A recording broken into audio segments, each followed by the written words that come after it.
অবশেষে অনুভব লাজুকে বিয়ে করবে, এই কথাটা অনুভবের মায়ের সামনে বলে দিল। হ্যাঁ বন্ধুরা, এমনটাই দেখা যায় কোণে দেখা আলো সিরিয়ালের নতুন প্রোমোতে।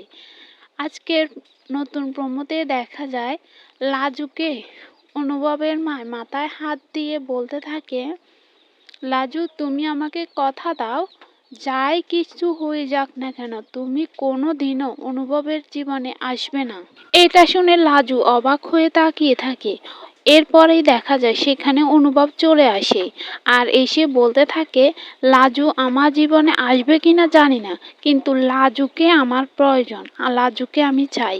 লাজু তুমি সুদেবকে ডিভোর্স দিয়ে আমাকে বিয়ে করবে, এই কথাটা বলে ফেলে অনুভবের মায়ের সামনে অনুভব। এরপর এটা শুনে লাজু সেখান থেকে চলে যায়। পেছন পেছন অনুভব লাজু লাজু করে যেতে থাকে। তো বন্ধুরা, এই ছিল আজকের আপডেট। কেমন হয়েছে অবশ্যই কমেন্ট করে জানাবেন। ভালো লাগলে সাবস্ক্রাইব করবেন। ধন্যবাদ।